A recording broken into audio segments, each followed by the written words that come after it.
Good morning and welcome to the fourth quarter meeting of the Principal Advisory Council. Glad to have you with us this morning. We'll just do a quick review of the agenda. So after our roll call and approval of the summary minutes from our last meeting, then we have a couple of items that are for your information. We'll have a legislative update by Dr. Darnell, and then I will provide some information about the certified evaluation regulation and training. But the bulk of our meeting is going to be soliciting your feedback and your input about how we might move forward at KDE and specifically with the Principal Partnership Project for two really important initiatives around the principal and assistant principal growth and evaluation tool, as well as monthly school leader support and what that might look like for the upcoming year. So we're really we thank you so much again for being here, for serving in this capacity. You represent not only yourselves, your school, your district, but certainly you are representative of those principals within your region of the state. So at this time, I will go ahead and turn it over to Suzanne Farmer, who is our PrAC chairperson for the roll call of the members. Good morning, everyone, and thank you for being here with us even in June. I know we're all should be wrapped up with the kid part of the school year and digging into some of the other pieces. So I believe the digital sign-in will be dropped or is dropped into the chat box so that you can click on that link and select today's date and put your name and email so that we can verify that you were in attendance today at our meeting.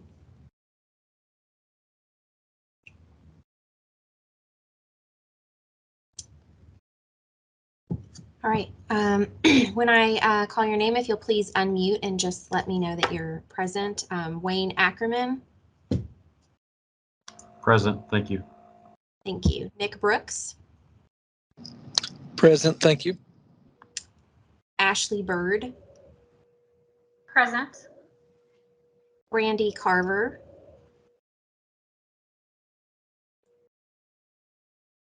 Beth Davidson.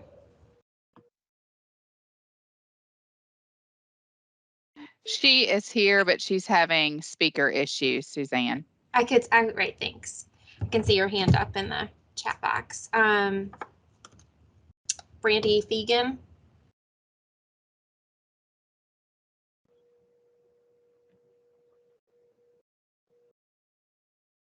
Brian Jacobs.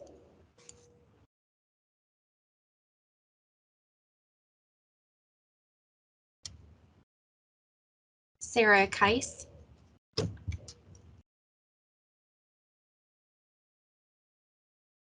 Carla Collodi. I'm here. Anne Marie Landry. Here. Amy Rhodes. I'm here. Amy Rigsby. Present. Toya Roby. Present. Matt Schaefer. And Peggy Sinclair Morris.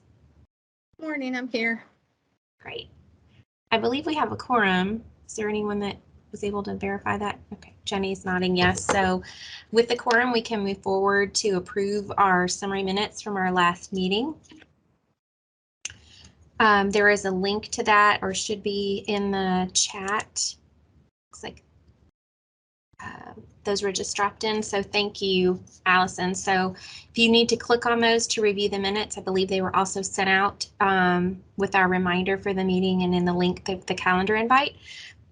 Those can also always be found after we've approved those on the KDE website on the PrAC page so that those are public. So if you are comfortable with those draft summary minutes, I will need a motion and a second before we vote to approve those. Motion. Approve. Great, thank you. That was Amy Rigsby.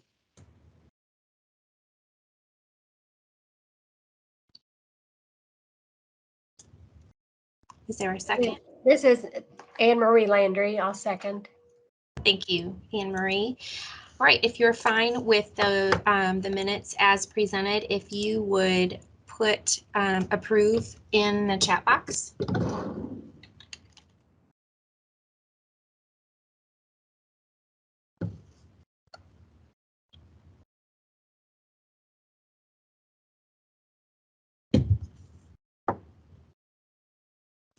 Something I wanted to mention, even though I don't see Brian here, I don't know if he was able to hop on yet, but this, Brian has served the PrAC for 3 years, and this will be his last meeting and rolling off the PrAC. So I wanted to just honor that and thank Brian for his service, Brian Jacobs from Fayette County.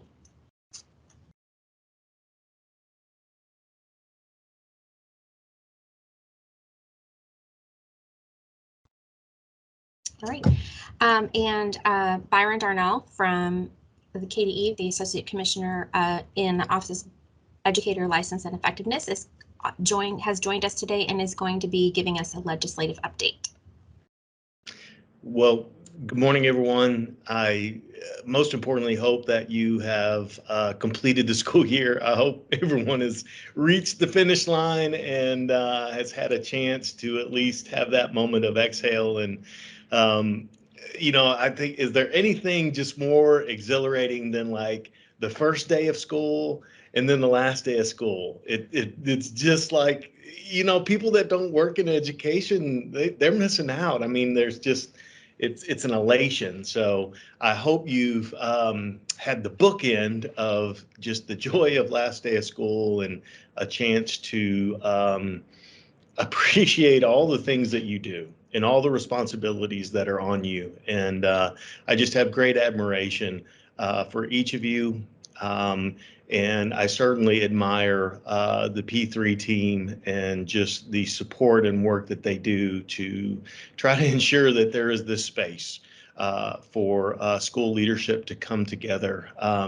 If we all understand the importance of it and the role that it plays in affecting the larger system of our schools. So my gratitude to you, and most importantly, just please enjoy yourself in some form or fashion and unplug and take that time for you as soon as you can.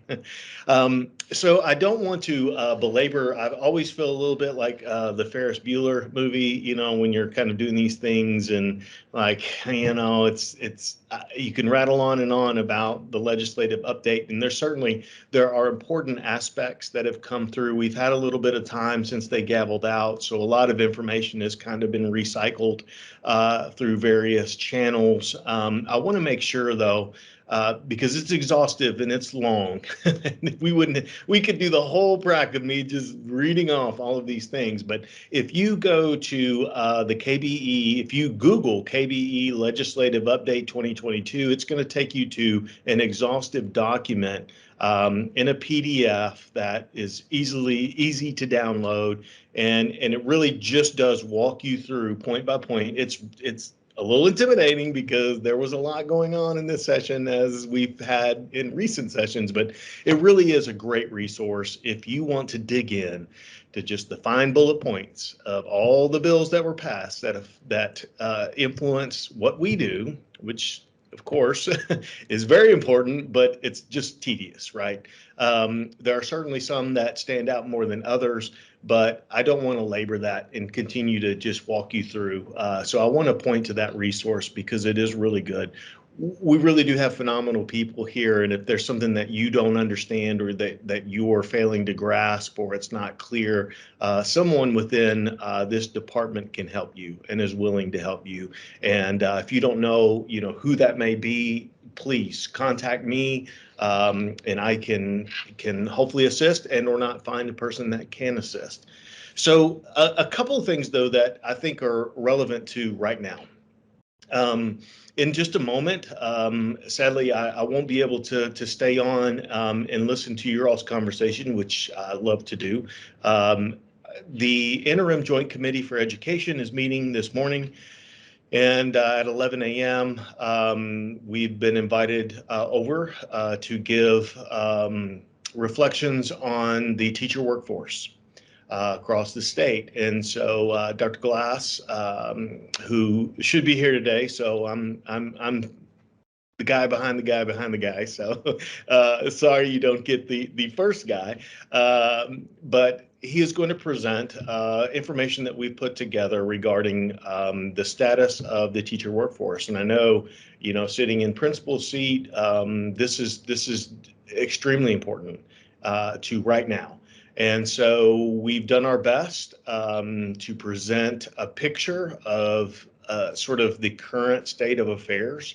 And we've also put together strategies that we've been working on and that hopefully we would love to be able to continue to have a conversation with our legislators in terms of how we can continue to reinforce, uplift, and expand the education profession. And each of us here understands what that means. And so that will be hopefully well received and we can continue. But I just want to say that's going to start at 11 a.m. and all of that is live streamed too, FYI. So you can find that on the LRC website. Another sort of important thing just coming out of certification in May, we did move to the Kentucky Educator Certification System, KEX. I know we're back to more alphabet soup, but we do have a new certification platform that launched in May to replace the one that probably most of us have known for our entire career.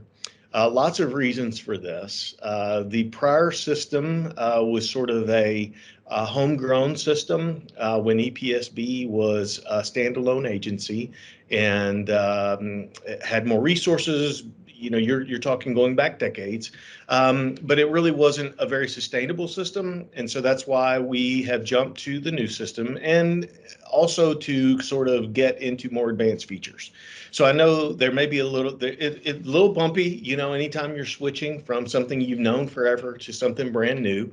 But ideally, I think as we work the bugs out and people just sort of get used to the new system, it really does just work much more efficiently. Of course, our goal is to reduce redundancy, which I know anyone saying that's working for the government. It's like, oh yeah, right. But I promise it is a huge concern and it's something that drives me nuts. So I always want to try to reduce as much as we can, but also just features like, letting you know when your certification is coming due. A lot of us, we just forget, right? I mean, you get that 5-year and you put it away and you don't think about it. And then all of a sudden it's like, oh my gosh, it's due. I forgot to check it.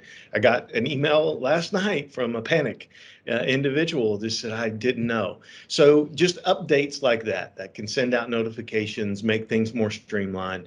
So again, we're here to support you in any way. If there are any problems or issues with anyone that you have within your purview that is going to need to update. So, and then most importantly, I just want to express just the service end as you all continue to staff your buildings. And again, it's interesting times to say the least. And in a lot of cases, we're really just sort of scratching our heads trying to think of how am I going to solve this position. And, please just know we're a resource for you. And we want to be a partner with you and do everything we can to try to help you fulfill the needs of, most importantly, the students that you all are serving.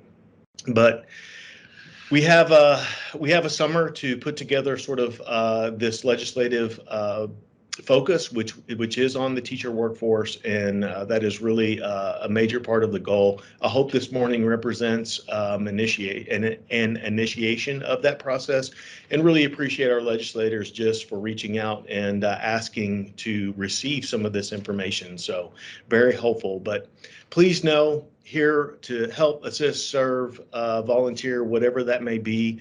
And on one final note, because I know we have two big, well, we have more than that, and national board champions in here. We do have an early entry grant that is now inked with Kentucky through national boards.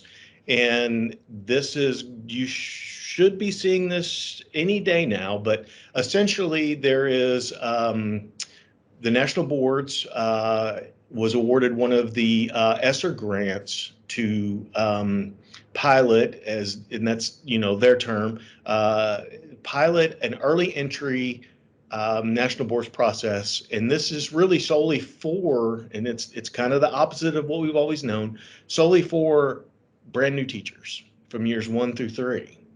And so obviously that is vastly different than what, kind of we're used to. And the goal, of course, is to see how this impacts our brand new teachers. So there will be slots for 100 teachers to be a part of this cohort.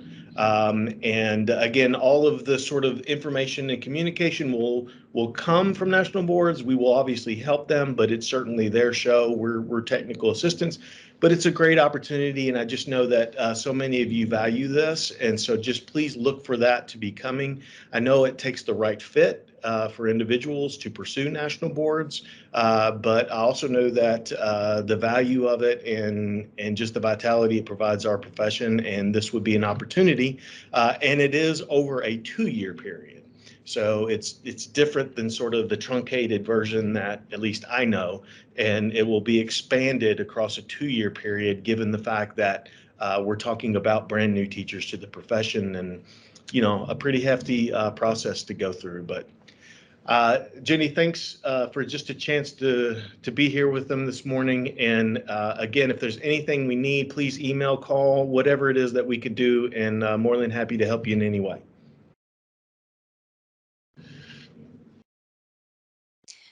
Thank you so much, Dr. Darnell, for taking the time to be here and provide the information. I'm wondering if anybody from the membership has questions that you might have before Dr. Darnell has to leave.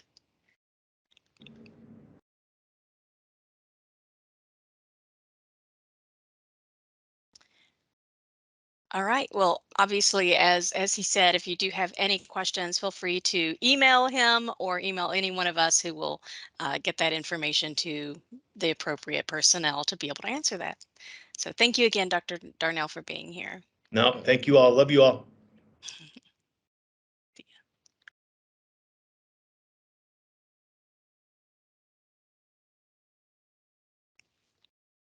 All right, well, that brings us to our next part. And again, as part of the information sharing and just reminders, basically, and this is the time of year to be thinking about the certified evaluation, the regulation, and the training. So I just want to go over touch on a few high points of that. First of all, the certified evaluation regulation is the 704 KAR 3:370, and it's entitled the Kentucky Framework for Personnel Evaluation.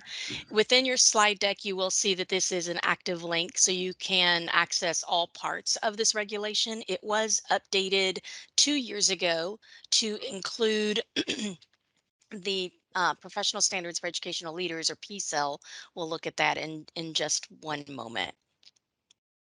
So I want to hop down to section 6, which describes the training and the testing of evaluators. And just a reminder that there's 2 types of certified evaluation training. The first is initial. So every new evaluator of certified personnel must take the 2-day training, the 12-hour training that is only provided by the Kentucky Department of Education. So our P3 folks do provide that 2-day training. So if you know of someone who maybe missed that in their first year, I mean, it's fine for them to go ahead and take that initial certified evaluation training. They must have that before they can enter into the update training section. And then every year thereafter, for all evaluators of certified personnel, you must have a minimum of 6 hours annually of that personnel evaluation system training. And your district can provide that. There are other providers throughout the state. KASA is a provider of that training. The local regional cooperatives many times do provide that training. So the 2-day initial training is only provided by KDE, but there are many options. And again, even your own district can provide that very personalized then 6-hour training. So I wanted to make sure that you knew about that, and also knew about well, we'll skip down to the Section 8 performance measures, but I'm going to hop back to that thinking about that update training and some resources that we provide as well. So again, just a reminder, because we're about to go into looking at the updates for the P-cell guidance tool. And before we do that, I wanted you to recognize that there are a couple of areas that are non-negotiables because they occur in regulation. And that is that everyone under the level of superintendent must be provided a rating for each of the 4 measures. So everybody under the level of certified personnel, under the level of superintendent, must be provided a rating of in planning, environment, instruction, and professionalism. And also, um, those ratings must be, they can be no other wording other than exemplary, accomplished, developing, and ineffective, as noted in Part 3B. Now, I also wanted to just, again, this is just reiterating what you already know, that for teachers, the required source of the evaluation tool is the Kentucky Framework for Teaching. And then for those other professionals, such as school counselors, the library media specialist, speech pathologist, for those folks, there is the Kentucky Framework for Teaching with Specialists frameworks, which are different from the Kentucky Framework for Teaching. So just making sure that that's understood, that those are different documents. And then for you, this is the part that was updated 2 years ago, and that is the inclusion of the professional standards for educational leaders for principals and assistant principals. Just so you know where you can find the resources and the training dates if you want to share this with others, not only in your school or district, but also within your region. If I go here to the initial certified evaluation, it takes me to the P3 webpage, and you can see this year we are offering both virtual and face-to-face in-person training dates. And you can see those listed from July through January at this point. And everything that you need for registering for those trainings on a specific date are on this page as well. So you could send this page to colleagues or others within your region for those new administrators.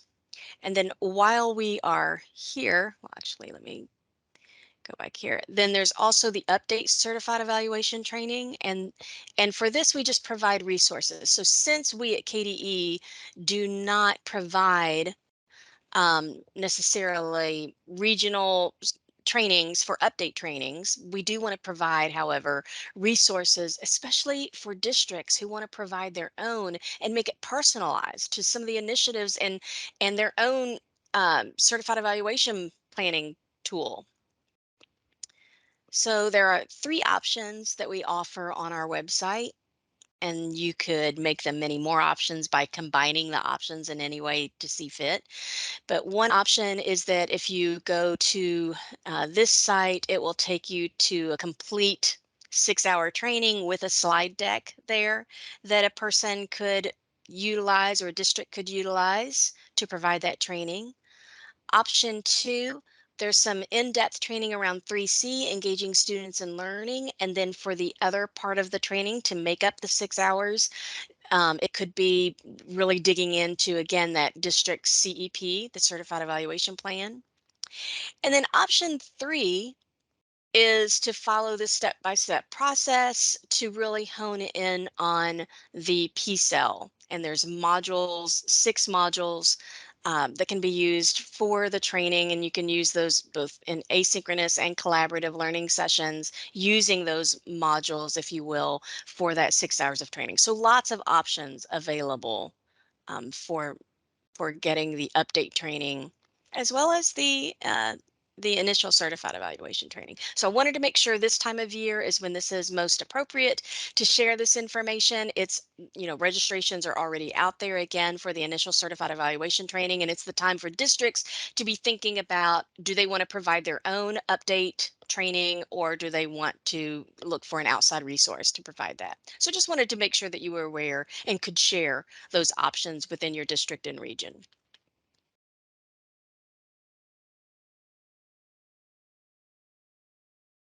All right, at this time, I will just go ahead and hand the mic over to my colleague, Stacy Noah, who will lead you through a learning process. And this is where we really want your feedback about how to improve the growth and evaluation tool. So I'll stop presenting and turn it over to Stacy. And while we're making that transition, if you do have some questions about the initial or the update training, I'm glad to answer those at this time while we're transitioning.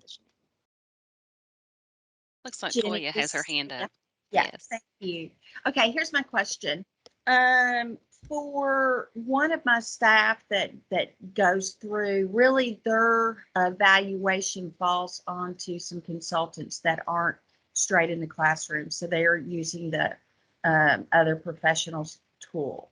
Will there be an opportunity to kind of open that at any point? Because there's just some gaps there. If we could ever have an opportunity to refine that at all for from a leadership standpoint, when you look at those evaluation tools, it does not really, there's not that leadership, I guess, opportunity in there. Does that make sense? So yes, so Toya, you're in your situation is a little bit different than some other districts and such. So tell us a little bit more about the positions for which you're having some difficulty making that clear connection. So like for my outreach director, he uses the OPGS, and there's really, his focus, that document does not really get into, leadership opportunities. And for us, even though our like evaluation team do not evaluate people, there are leadership opportunities where they do wear many hats. And that's probably the same in some other smaller districts as well, for some leadership components as part of that document. So that was just something that I was thinking about. Of just, we kind of add that in, but if anybody ever really wants to, I guess, push that, that's not it. That's not part of that. So that's a great conversation. I think that we're going to have to continue to think about. So to change that part of the reg, it would entail opening up the regulation, which at minimum is about a 9-month process to make the change to those requirements or that performance criteria for each of the roles. I'm wondering too if it's like a leadership component that's missing. My wondering is if that person if they're in a leadership position, I'm wondering if either professionalism, maybe domain 4 is where you want to spend some additional attention and really, take a close look there. Or I'm wondering if they are someone who is certified as a principal, but they're not acting in that role. If it is more like what some districts use, if it's a district personnel, then they can interject some of the PSEL, because the district personnel underneath the level of superintendent and before you get to principals, all of those district personnel in between, that's a district's decision on what they want to use as an evaluation tool. And you could certainly interject some PSEL standards, for example, within that. Okay. But That sounds good. Okay. All right. yeah, yes. Thank you. Okay, any other questions from the group?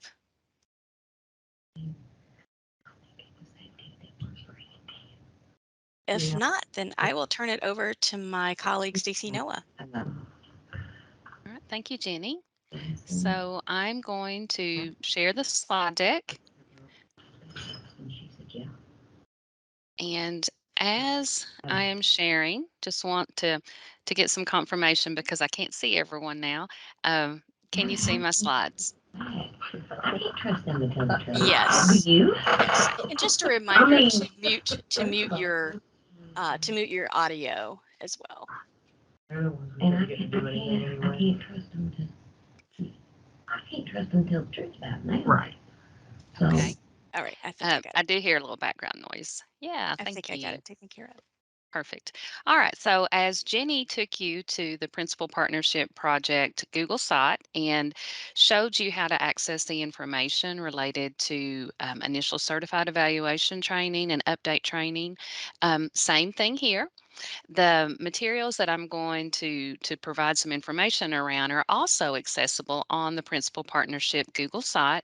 And on the slide deck, you'll have this direct link. And then also, I'm assuming in the chat, that will be populating for you.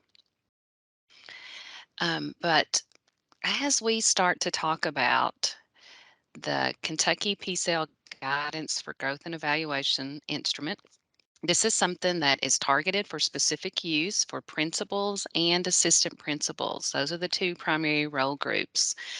And if you could just make sure that the link works for you and you're able to open up the document, I wanted to point out a few things. All right, so as you can see here, we have what looks to be like an Excel document. And as you go down to the bottom, you're able to see all of the different standards, all of those PCL standards. And then in some views, I can't see it here, but there are tabs at the bottom that allow you to switch from standard to standard. I'm going to, yeah, open this. Yeah, so now you should be able to see it. So there at the bottom, you can see that you can click from standard to standard. And I just want to point out some things to make sure that we're all on the same page with what's embedded in the tool.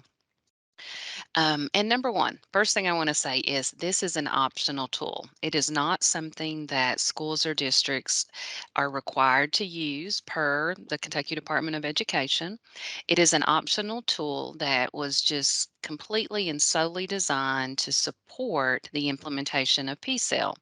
Now, as it is an optional tool, you can see that you could copy it, you could make a copy, and districts can add to it, they can refine it, they can import their own possible examples, they can personalize it to meet big things that are going on within their district priorities and such. Um, but the tool, the process of developing the tool, it involved a variety of different stakeholders. And I'm going to talk to you about that in just a minute, but I just want to visually point out some things before we get into all of the background information. Number one, up here in the upper right-hand corner, there is a blue heading and it says Print Intro.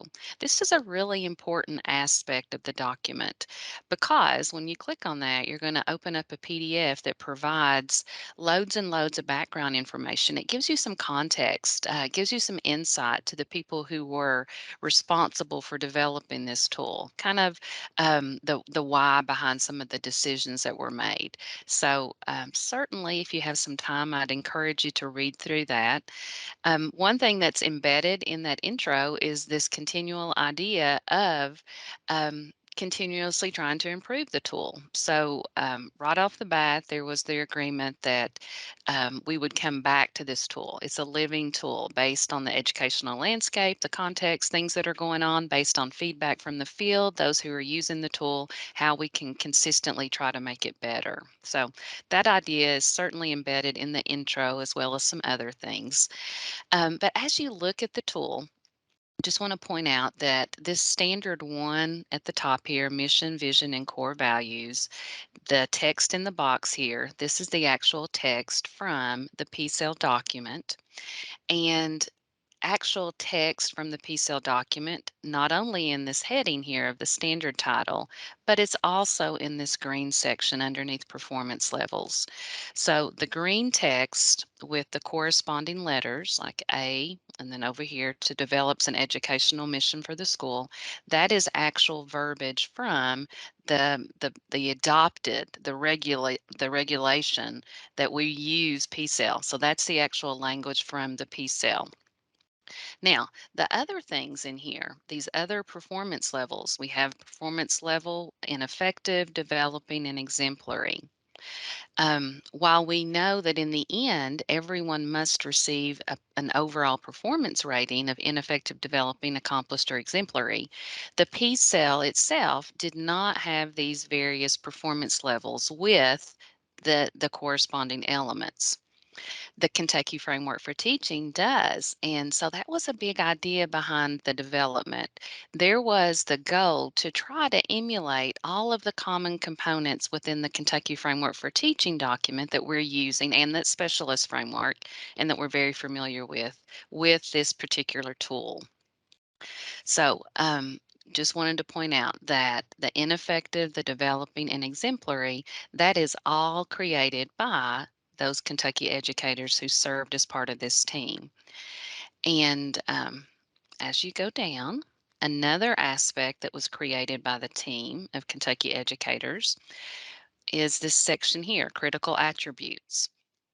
So, as the green section here for the performance level is actual verbiage from the PCEL document, the critical attributes section is not. That was something that was created by that Kentucky team, once again, to mimic the structure of the framework for teaching document that all people in the state of Kentucky involved in evaluation are familiar with.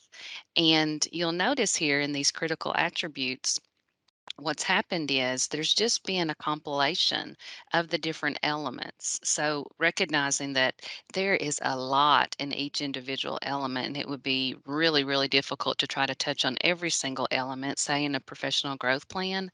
The critical attributes were really intended to try to support principals and assistant principals in having a targeted, focused area of professional growth that incorporated a few of the elements. And you'll notice those letters correspond to which elements that the critical attributes touching on. And then as you go down through there, those possible examples, these are all just created by the Kentucky team. All Kentucky educators who were part of this process worked to construct these possible examples. Just like in the framework for teaching, in the specialist framework, you have those possible examples, and we have them here as well. Want to really emphasize the word possible. These are things just to promote thought. They were intended to try to show actionable work that the principal or assistant principal will be doing in relationship to the corresponding elements. Now, one thing that you'll notice in the tool as it exists now is there is not an identification of a possible example connecting to a particular element. We have gotten some feedback that people who have used the tool would like that. So that's another little thing I just want to kind of prep you for, so that you can see how that some changes have been made, and we're kind of testing the waters with those.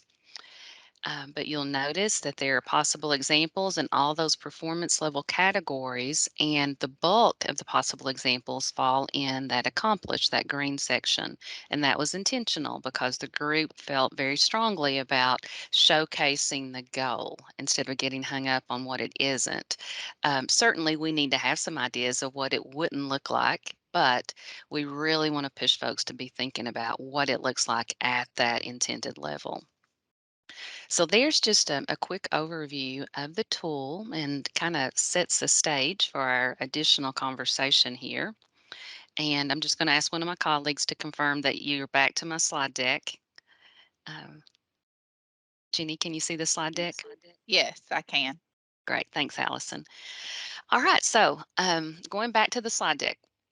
Like I mentioned, that intro document provides the context, and I kind of touched on the big ideas within that intro, but certainly if you have a moment to review that,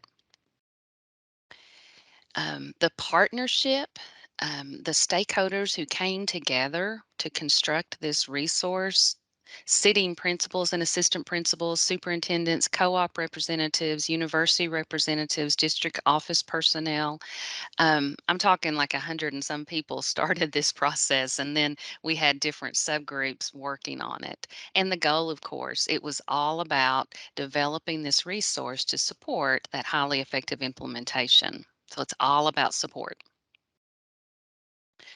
As I mentioned, that the tool has the verbiage from the PCL document in distinct parts, but the majority of the parts of the tool are all created by Kentucky educators. So you can see there we've got our Kentucky logo there, and that connects to the performance levels of ineffective, developing, exemplary, the critical attributes, and possible examples. So just a quick rundown of those. Now, where we are in the process, as I mentioned, we are charged with continuously reviewing and refining the resource. And where we are in the process right now is working on the possible examples, because that's where we've gotten most of the feedback about how we could make the tool better. And so that's where we've been working, is in the possible examples section. And what I want to do is just share with you some slides that we've used with some subgroups to kind of get you to get a sense as to how we're working to improve the resource.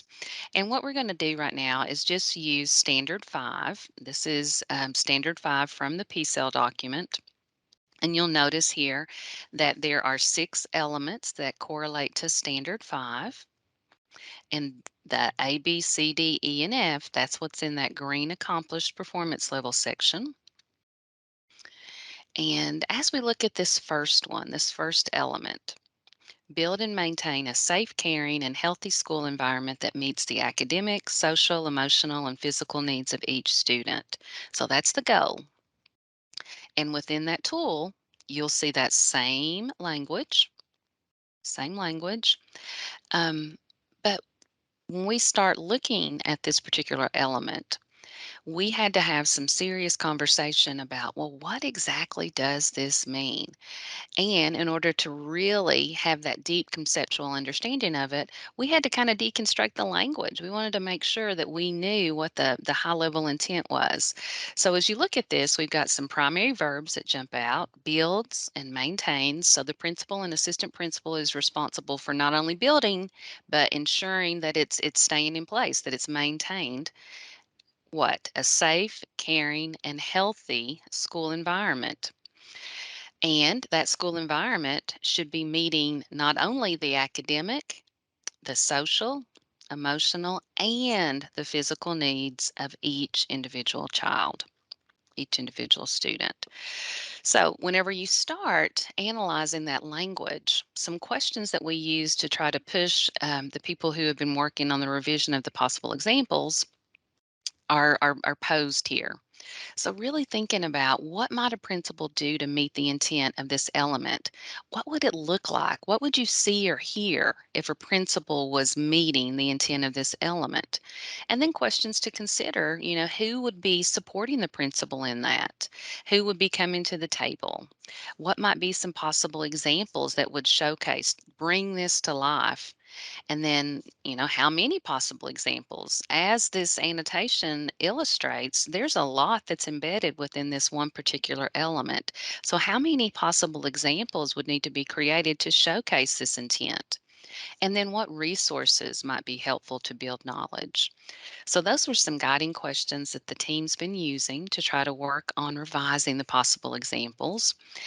And as we started working on them, we took a step back and looked at the existing possible examples. So those possible examples that are in the tool right now that the team felt like correlated to element A. Now remember, we didn't have the possible examples coded to an element in the previous version of the tool. So these were just possible examples that the team felt like correlated. And as we started looking at those, we had some questions about them. For instance, this first one: student health resources are offered and promoted to all students. So a question comes to light. Well, that is wonderful, and we certainly want that to be happening within schools. But how does this particular example demonstrate the work of the principal relative to the element? So, what is the principal doing to ensure that these student health resources are offered and promoted to all students? What is the principal's role in making sure that they're happening and that they're maintained at a high level? Another example that was in the tool: school safety plan recognizes and incorporates the diverse needs of all students and staff. Certainly, Wonderful, that needs to occur, but what is the specific example of principal action? We don't really see that. We see an outcome of something at the school level, but we're unsure when we look at that possible example as to what the principal might do to make that happen. Other questions, as we looked at this one, evaluates academic programs, students' sense of belonging, and supports for social support through the use of data-based evidence such as student surveys. Well, as the team started looking at that one, there was a little bit of confusion because people were saying, well, what exactly does that mean? What kind of programs? Just an issue with clarity. So that was kind of a hiccup that the team had with that one. And this one, it's about a code of conduct reflecting restorative practices. And you can see as you go down through there. But while this kind of sounds like a model, it'd be great that these things are occurring. Still, it's missing that aspect of principal action. What is the principal doing in connection to this? So these are conversations that the group's been having as we've looked at the existing possible examples. And as a result, they've come up with some new possible examples that they're going to be proposing to some external review groups to review. So if you look at this one, first off, you can see it looks a little bit lengthier, but you can also notice that there's an embedded link in there. Actually, there are two embedded links. This first link goes to KDE's website that provides guidance on the Comprehensive School Counseling Program. And then at the bottom here, we've got a link to a website, stopbullying.gov. And the team felt like the inclusion of these links were going to promote, hopefully, some professional learning opportunities for principals and assistant principals. And then also, we're hoping that the links provide easy access to folks to be able to access quality resources and materials that they can utilize in their school that connects to the individual elements. It's kind of like an aha type thing. We want them to have this realization about, oh, okay, so here's a way we could do it. Not to say it's the only way, but just a possibility. It's something for folks to consider. And down here at the bottom, you'll just notice that this particular example is connected to, or it was trying to connect to the safe, caring, healthy social and emotional needs. That's part of that green box over here for the element.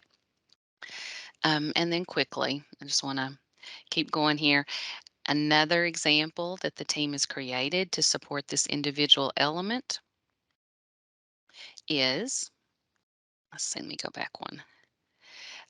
This one, and it's connected, got the link to the FRISC handbook, and you'll notice here that it's clear that there's principal action. The principal is partnering with the FRISC director. It showcases how that there's referral process in place, communicated, presented, plans for future supports, connects to that maintaining. Excuse me.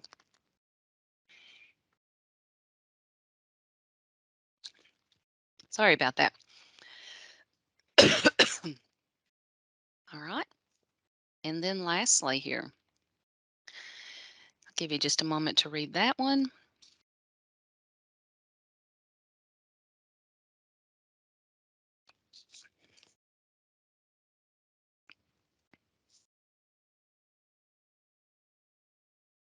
Principal actively involved, using guidance from the implementation plan. We've got this guide that's embedded in there, showcasing how that the principal is building and maintaining this environment that meets the academic needs. This one's specific to the academic needs. That was the intent.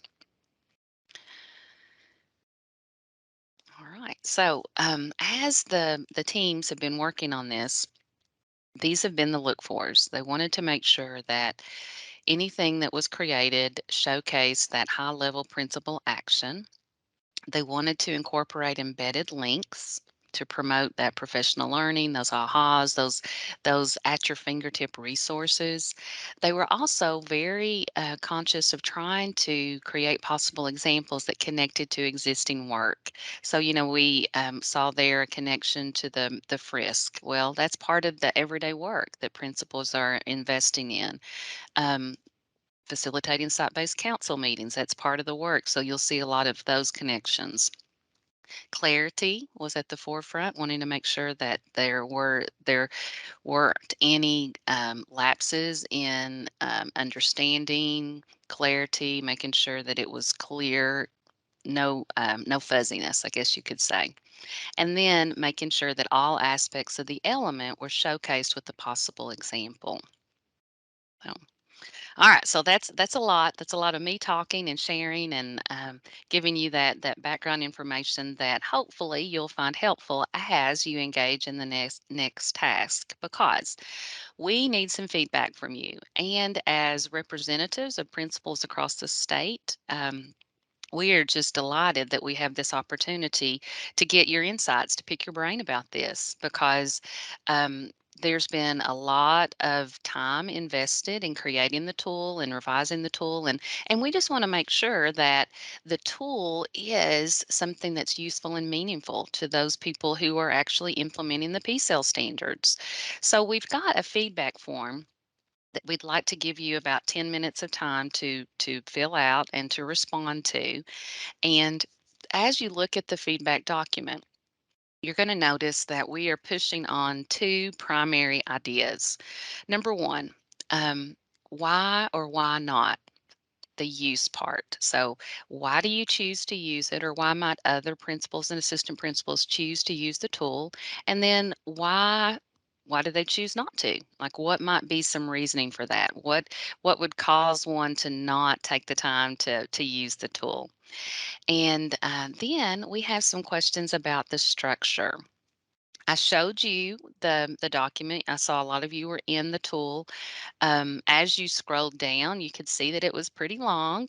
You did have the tabs, though, that you could easily go to an individual standard, but we're just really interested in hearing from you about suggestions for usability. So what might make it more user-friendly? Maybe it's user-friendly enough, but we just want to hear from you. So in the chat, hopefully that link to the feedback form is there. If you have the slide deck, it's a live link on the slide, so you could access it that way. It is in the chat. Thank you, Allison. All right. So if it's there, I'm going to stop sharing and just take about 10 minutes of quiet time for the group to open up the form. And if you have any issues with permissions, I think we have it set correctly. Just let us know, but we'll give you about 10 minutes of quiet time to go through that. And then, of course, we want to open up for some large group conversation after that.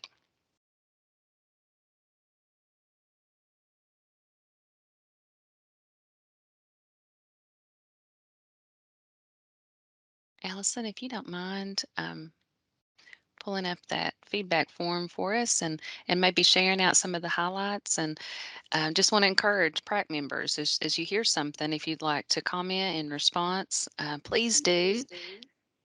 I'm going to be taking notes. Are you wanting me to share my screen and show the responses? You can if you want to. That'd be fun. Or if you just want to pull out some of the big Sure. talking points, Might maybe take we less can. time there. Yes. Yeah. I think what is helpful for us that we are on the right track is everybody really commented about, thank you for the critical attributes, the examples. That really helps with the use of the form. Um, and then something that we as a team have been talking about, which is what you all highlighted. And that's why we want your feedback, because we don't want to do anything that's really not on your all's radar too when you're looking at it. And that is creating something that's a little more concise.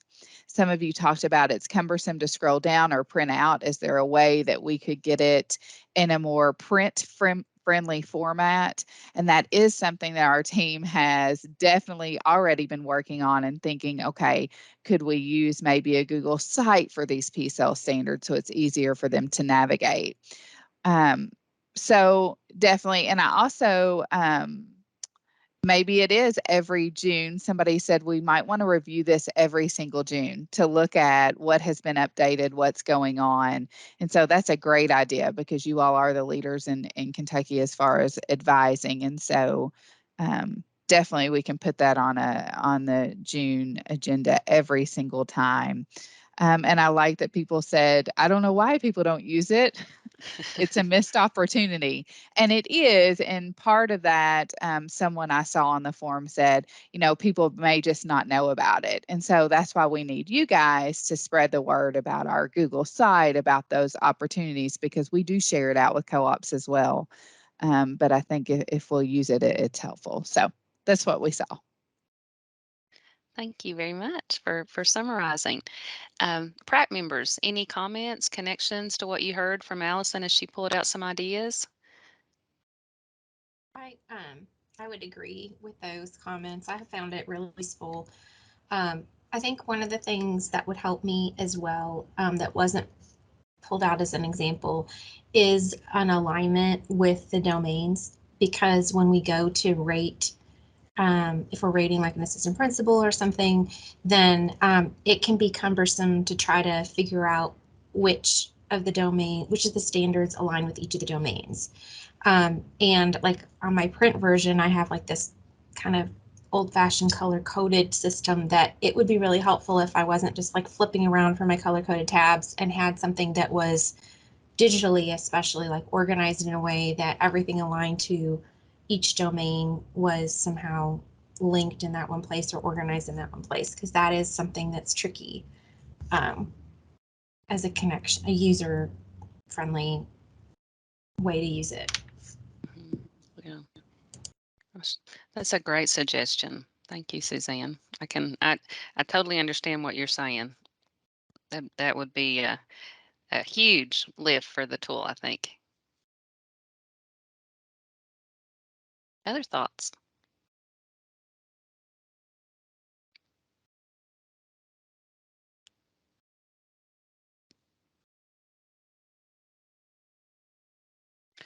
How about specifically around the structural layout? Allison kind of touched on some of our initial thinking about perhaps using a Google site, trying to avoid the burden of a lot of paper whenever it comes to printing out the tool.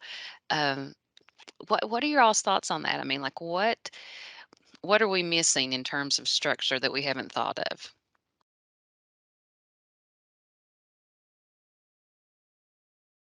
This is Peggy at the School for the Blind, and of course, that's my life 24/7. So just wanting to make sure it's accessible for people that use screen readers and tools that might an individual might need to enlarge the screen. So just, I guess, accessibility would be really Yes. important. Mm-hmm. Absolutely. Thank you for bringing that out. Any other? I know it might be, well, it would be more work, but it might be a situation where there has to be a different print version and a digital version. Mm-hmm. So that you don't have that one column printing, for pages. Yeah. I agree with Suzanne in definitely in that aspect, because overall I feel like the user friendly I mean, it is very user friendly. It is something that it's set up in the way that I would probably set it up with the tabs. I feel like that's very, very easy to navigate, and I don't feel like there would be anyone that would have that issue. It is, though, when it comes to printing it out. So if there's a way of figuring that out, that's above my pay grade. I'm not, I am not well versed in that. But if there is that ability, then that would be amazing. But I think that overall, though, with all of the pieces that you guys have incorporated, I think that it is a definite user-friendly, wonderful piece to have, as long as people. I was one that had mentioned being sure that others know about it and really are able to, they know that it's there and they know to access that, because I think that it is definitely a great tool. Okay. Thank you for those insights. All right. Anything else? This is Peggy again. I guess in Mhm. thinking, this tool, I would have loved to have had this when I was in my principal in the prep program, Mhm. because it really sort of, to me, the P cells were kind of overwhelming and just reading them. But having this tool available and being able to kind of dig deep and really understand the whys and the, oh, okay, this would be a good activity to do. So, I don't know, getting it out to the different prep programs around the state as a really useful tool for people that are just entering into the principal or assistant, into a leadership role. Yeah. Yeah. Thank you. Excellent suggestion. Wonderful. Okay. Anything else?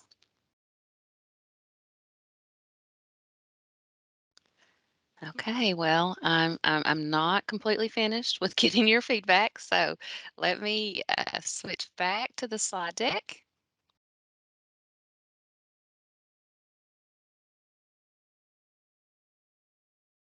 Oh goodness, let's see.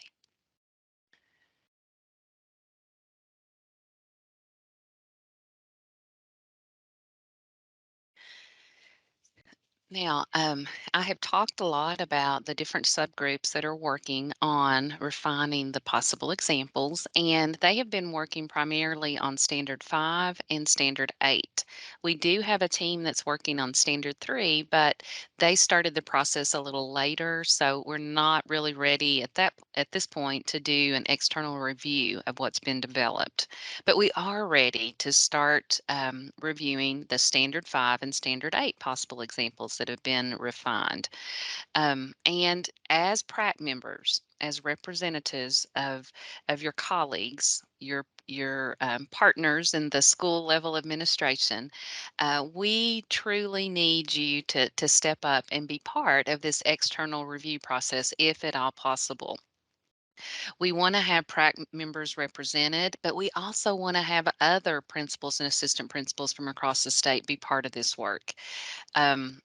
As it was Peggy who brought out the importance of maybe the prep programs being involved. We specifically identified principal candidates. So those people who are involved in principal prep programs, they're invited to be part of this work.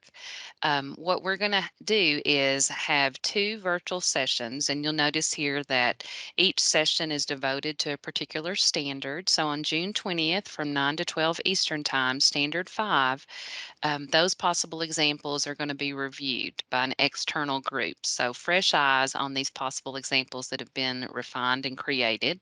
Same thing on June 21st, but it's going to be for Standard 8. These are virtual sessions, and you can earn 3 hours of ELA credit for attending and being part of these work groups.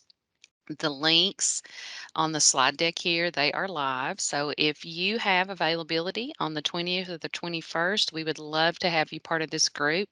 We would also love for you to please share this opportunity with other school leaders, even district leaders. Anybody that you know who might be interested in earning these 3 hours of ELA credit, or who might be interested in learning more about the PCEL standards. Great opportunity. So hopefully you can take part in that. And of course, we would be most appreciative if you would share it with others. Now, lastly, another issue that we wanted to bring to you in terms of hearing from you regarding the best way to message the tool. So, issue that already kind of came to the surface. Some people were saying that maybe they didn't know about the tool, or others didn't know about the tool, and so we want to get it right. We want to make sure that we best message actually that the tool is available, but then more timely that on July 1, it's going to be an updated tool with new possible examples.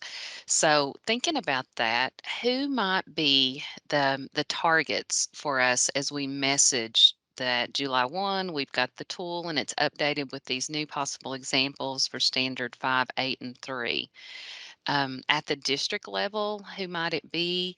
At the school level, who should we try to target? And then, of course, what is the best form of communication? What mode of communication do you believe we might find the greatest degree of success in terms of getting the message out? And I just ask you to unmute if you don't mind. Share out your thoughts regarding these three big bullets.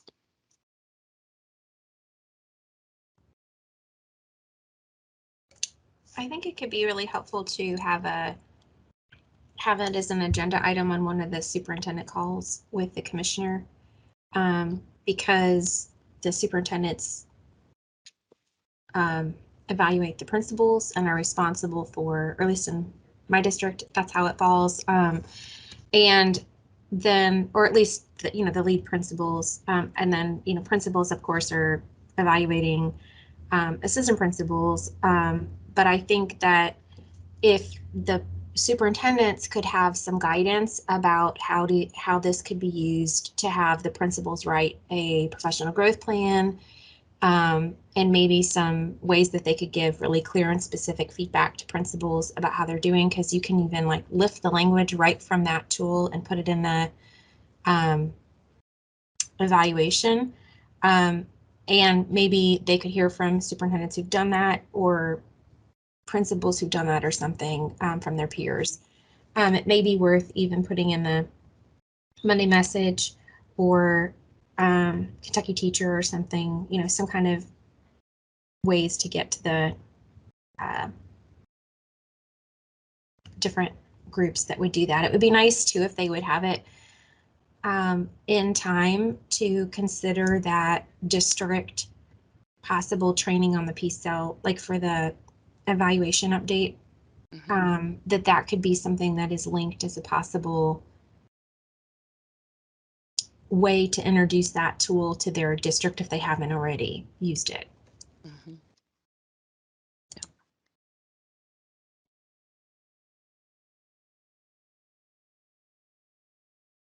Thank you, Suzanne. Other thoughts?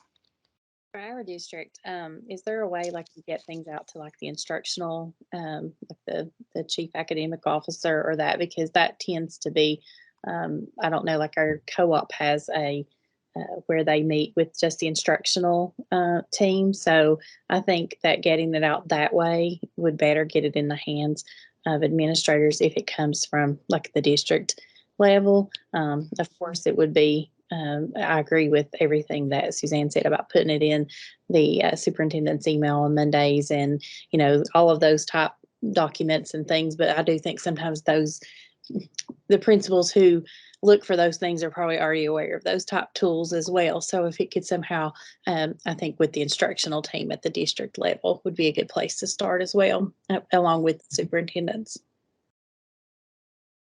Thank you, Amy. I wonder too if sharing at the CASA conference might be a good way to, share the tool with all leaders, all school leaders. I'm with you on that one, Brandy. We were just a little late to the party, but I agree. I think you could catch a lot of even superintendents there too that might come.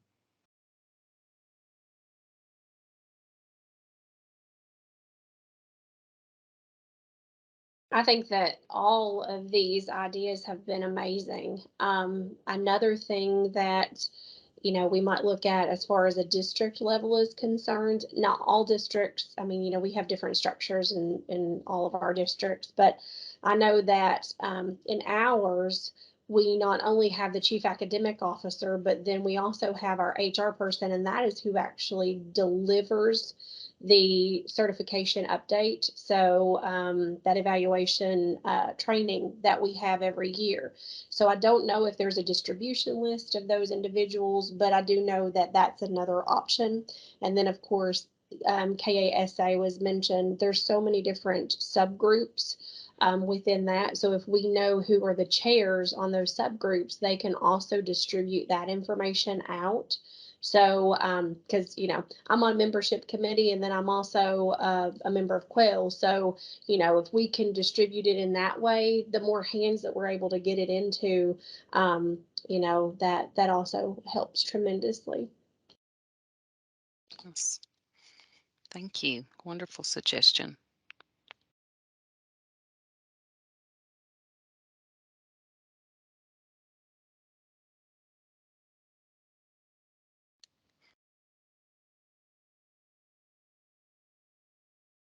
Okay. Well, um, any other thoughts, ideas? I've got a list here. Y'all were phenomenal. Thank you so much. So Stacy, just really quickly so that I am clear. So if someone wanted to participate in Standard 5 and the Standard 8 review work, they just need to, so how is it that they sign up? I know that we have this here, but I'm thinking of someone in my district who's a new instructional coach, but she's finishing her principalship. So I'm you know, and it's very involved right now in coursework. So is that someone, number one, that would be an option? And then if so, how do these individuals sign up to do this? Yeah, thank you for that question. And thank you for thinking of your colleague because, yes, sounds like a perfect person to be part of the work. Certainly share it with her or him. I'm not exactly sure. Um, but the way that you register is when you click on that Google form link, there's going to be a form that you put in name, contact information, and then after we get the registration complete, I'll send out a Zoom invite, a calendar invitation for those folks, and then we'll just connect via Zoom on the corresponding times. And they could do both. You know, if somebody wanted to look at Standard 5 and Standard 8, that'd be great. And so that will be on the P3 website or? Yes, we'll have that information on the P3 website, and then it actually I think came out yesterday in the Monday message. Allison, I know, has been sending that out through our P3 listserv, but you could forward the link that's in the chat here. Yeah. All right. Fantastic. Thanks for the question, and thank you all so much for your contributions today. I can't wait to go back and start looking a little closer at your comments and your feedback. Thank you. Turn it over, I think, to Keith and Allison.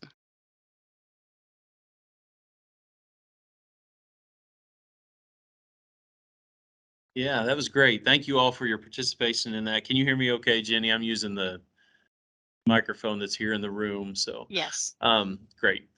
All right. Well, thank you for your responsiveness. And I love it that this is called an advisory and that there was actually some advisorying going on during that section. So often you all sit and get from all of the presentations and things that we do. And I'm sure glad to hear your feedback and how we as P3 can definitely improve your experience as principals and principals for experience for principals throughout the state based on your feedback. So thanks very much for that.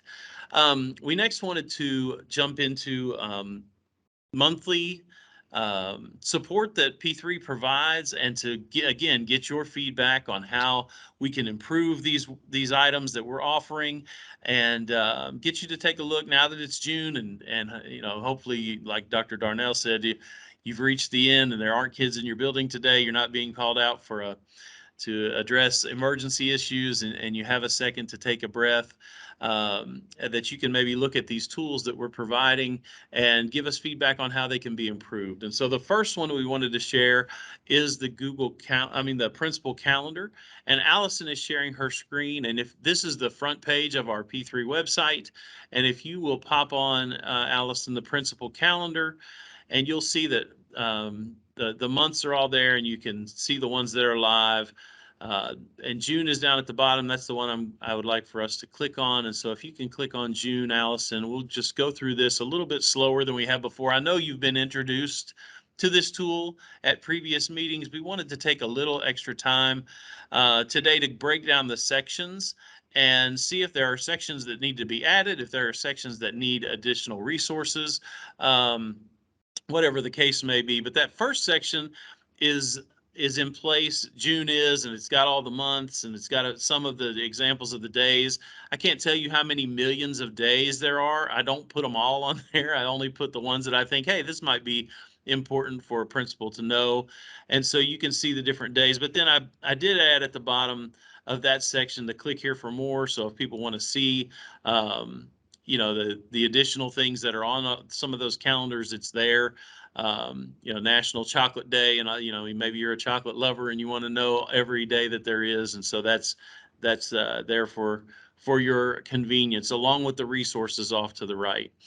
The second section is the one that I really think would be super helpful as we move toward, you know, this is the June section, and the items that are specific to June that are on your plate right now. And I'm constructing the July calendar at the moment. And so that's what I want you to be thinking about as we go through this. Have I left anything off of June that is immediately on your plate that you could use resources for right now at this moment? And looking forward into July as you go into the second part of the summer, what are the things that you are thinking about that could be helpful if you had a quick link to it? And I'll just say I added a couple of things to this during the beginning of this meeting. I add stuff to this all the time as it comes up in meetings that I'm in, and it's very easy to change and to update. But I did not have that legislative update that Dr. Darnell was talking about, and Suzanne put the link in the chat. And so I copied the link off of the chat. I popped it into the things for this month that people might want to take a look at.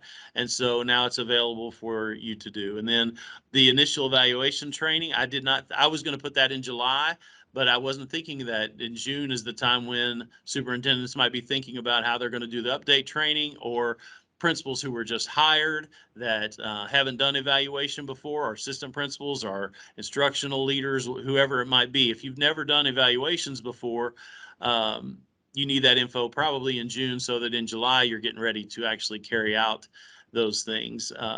And so I added those immediately. So if you have things today that you feel like you're working on in June that could be added to this section, I would love to hear them. And I'll just wait just a second, see if anybody wants to respond with anything before we go on to the ongoing calendar items below. What's on your plate in June that I haven't included?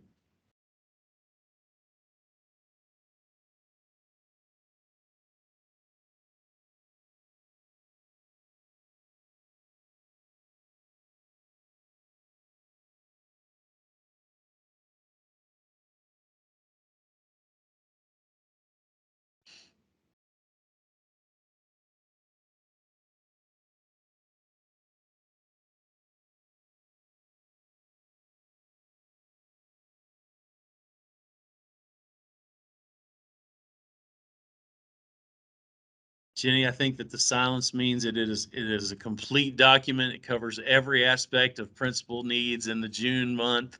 Well, I would love to hear if you're looking at it later and you come across something you think it would be nice to have a really quick access resource for this or that. That would be great. If you have a specific resource that goes along with something that I've done in June, you know, if there's a hiring type of thing that you have going on that you think would help other people, that would be wonderful. And we're going to talk about a couple of different ways that we can spotlight great things that are going on in the region right now. Allison, if you'll pop back over to that June calendar, I want to go through the other sections kind of quickly, but I do want to point them out. While she's doing that, Keith, you might also consider putting those links to join that Stacy just shared for the 2 meetings for standards 5 and 8. You might consider putting those in the June calendar as well. Then it's kind of a one-stop shop for those folks who are asking about that. Yeah, will do. Keith, I have something for under the site-based part where we have to revise our policy for the change in principal selection policy, Mhm. but that would only be specific to this month. Like it wouldn't forever be on there. So I don't know if you just want something that's applicable for now, or you want something like standing items.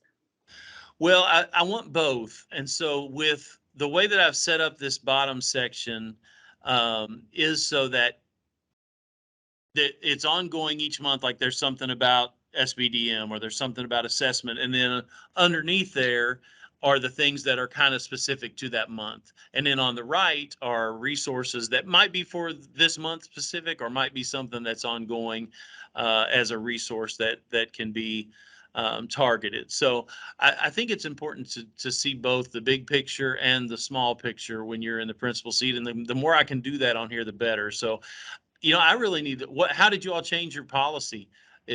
I need to look more into, I know that one passed. I Uh, can forward you the from KASC, the suggestion that they sent out. I can forward you that email if you That'd like. be great. I think Yes. it'll be done by July 14th, I believe. But I'll send you that email. Great. Thanks. Yeah, and I can add that on there fairly quickly. So Allison, if you want to scroll up just a little bit to the other, like ongoing, yeah, that's it. So on the other ongoing calendar items, I do work with some different groups to create some of these. In our diversity, equity, inclusion, and belonging, I work with Damian Sweeney and his team. Florence Chang has taken a specific interest in this, and we do a different thing each month. I know that the co-ops just hired a person that is their DIEB representative, and I hope to get them involved so that they can also help with this work. Assessment is the next one, and there are some months when there's a ton of assessment things. June is not one of those months necessarily. SBDM was already mentioned, and we do work with KASC for different things for resources in that section. Certified Growth and Evaluation Plan, that's a KDE thing that we work with them, but there's so many things that are district specific on the CEP portion that want to make sure that we're not putting out information that conflicts with what your CEP says.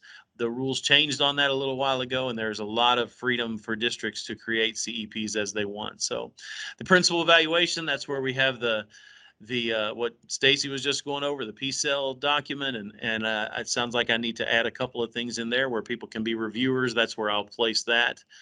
Next is school safety. I do work with John Akers and the Kentucky Center for School Safety, and there are some valuable resources that they put out. And that one that I have highlighted especially is an extremely valuable tool for your building assessment. And if you ever want to do an audit of your building, that is the audit that they do. If they come to your building, the school safety folks, and they want to walk through, that is the walkthrough instrument that they use. And so for you to be able to do it first before they come would be a good thing. Deeper learning, this is something that Dr. Glass talks about all the time. So I added this section just for last month. It's a passion area for me. I think that deeper learning is an important piece of how we're going to move forward in education. And so I will continue to grow that section. PBIS, everyone is doing PBIS, and then extracurricular. I do work with the state athletic directors as well as the National Athletic Directors Association for that one. I need to expand the clubs and the academic extracurricular portion, and so that's one of the things that I have on my to-do list, is to make sure that there are more clubs and academic extracurricular offerings. They're easily accessible for principals who want to add those opportunities for their kids. Title I, we'll just jump through that one. It's a year at a glance that they have. KDE's website spells out what we should be doing each month with Title I schools. And teacher recruitment, retention, and induction. I work with Stacy on this, and she works with a fellow named Michael Moore, who has helped her to do some work in this area. I know it's a big deal right now with the shortage and people retiring and people leaving the profession, that there are important things that we need to be doing with teacher recruitment, retention, and induction there. And then family community engagement, we do work with the Pritchard Committee to make sure that we are family-friendly schools. Even though we need to be safe, we have to be family-friendly, and that's a balance that we have to maintain there. And then the very last section is professional learning opportunities. We work with several different organizations, but the co-ops especially have a lot of offerings that I try to highlight that are specific for principals. And on the right, you can click on those and sign up for or learn more about different professional learning opportunities. So that is the more in-depth look at the principal calendar. I hope that you find it as a good resource. Feel free to shoot me an email if there are ways that I can make it better. I would love to do that. And so I do, as far as getting the word out on the principal calendar, I do send it out by the Kentucky listserv that UK allows. I send it out to our P3 list, and I send it out to UPPI, which is the principal prep programs at the colleges. I send that out so they can share it with and use it with their classes as they would see fit. If you have another idea, I put it on Facebook and Twitter. We do have the Facebook and Twitter accounts for P3 as well as my personal stuff. And so if there's a way to get the word out even more so, I would love to hear your suggestions on that. Allison, I'm going to turn it over to you to talk about the P3 podcast. I see there are some ideas coming in on the chat, and feel free to continue to add those there as we go. Allison, I'll turn it over to you. Thanks.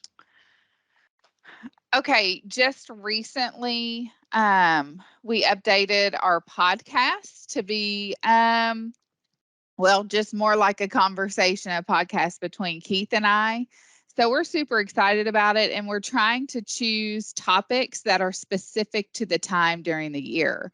So right now we had a lot of people applying for principal positions, assistant principals applying for principal, et cetera. And so this summer has really been around how to get the job. And we just dropped our second podcast where we're doing it together. And we are calling it a principal party. Maybe more people will download that podcast.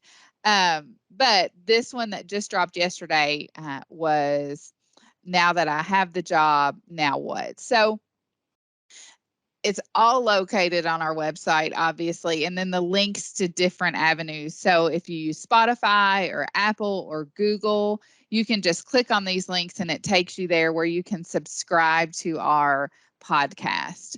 And then we don't have episode 16 that dropped yesterday here, but they will be. So you can also go backwards as well.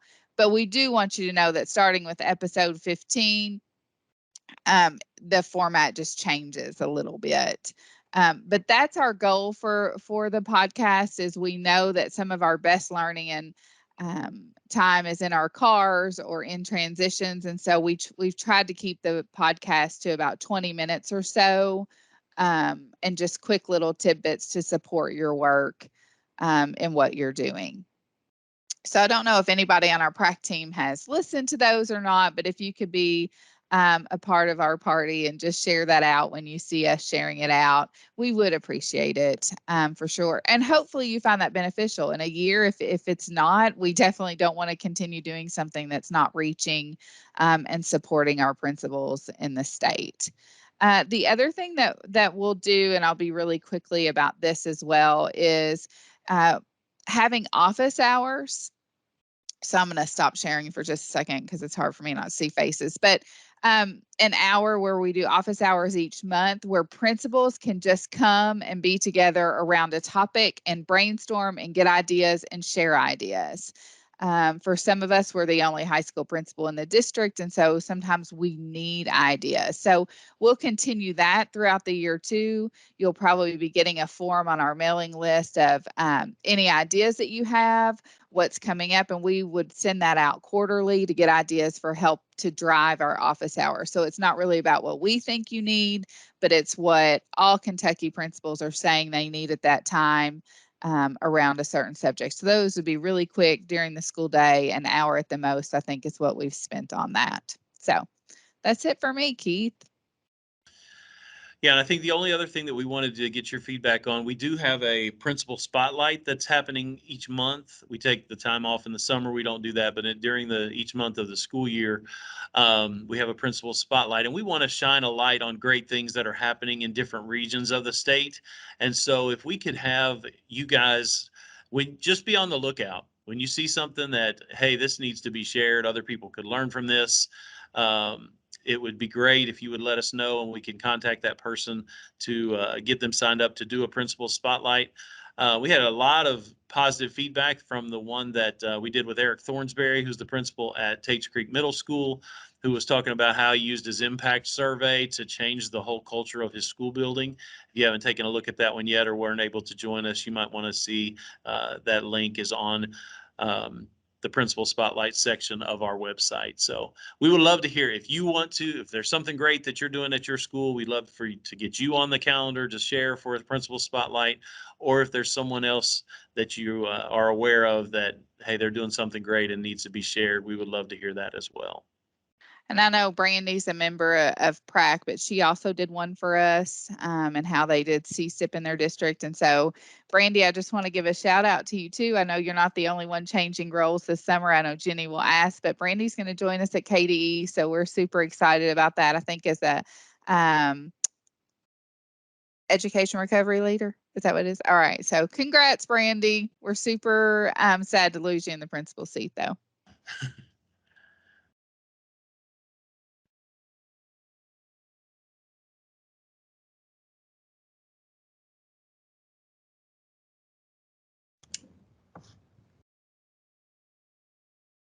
All right, so just as announcements, notice the 2022-23 meeting dates.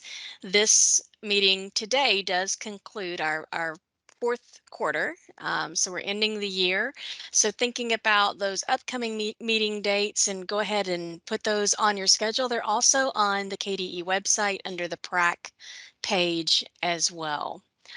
Also, just as Allison mentioned, if you are changing roles, if you're no longer going to be a principal next year, then please be sure to email one of us on the P3 team and let us know. Your position is represented regionally for the area, so we would want to, if you are moving to a different role other than principal, we want to advertise that in order to fill that regional position as well. So yeah, so just let us know about any changes that are made. There's a link to the feedback form for today's meeting as well. Allison, if you wouldn't mind dropping that link in the chat. And then I'm going to turn this meeting back over to Suzanne Farmer to close us out.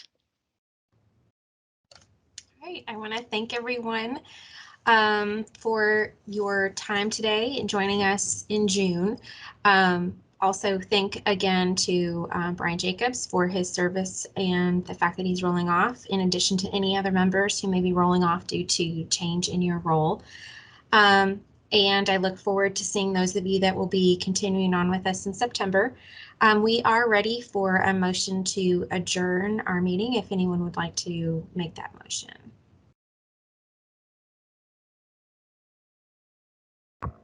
Make a motion to adjourn. It's Wayne Ackerman. Thanks, Wayne. Jenny, we need a second, right? Yes. I'll make the second, Amy Rhodes. Thank you, Amy. All right, so with that, then we will see everyone that's continuing on with us in September, and those of you that are maybe on different roles or have fulfilled your time with us. I really appreciate your service. Thank you. Thank you so much for joining us today. We appreciate your service so very much. Thank you all. That was a great meeting. I do have a question about the upcoming next year's meeting, September 23rd. It's a Friday. Is that a typo, or should it be September 13th? It's at the bottom of the agenda. Thank you. I will, you know what? I will check that. It should be correct on the KDE website. Okay. But I I will check on that. Yes, it should not be on a Friday. Okay, I didn't think Thank so. you. Thank you for You're that welcome. catch. Appreciate that very much. Thank you all. Bye.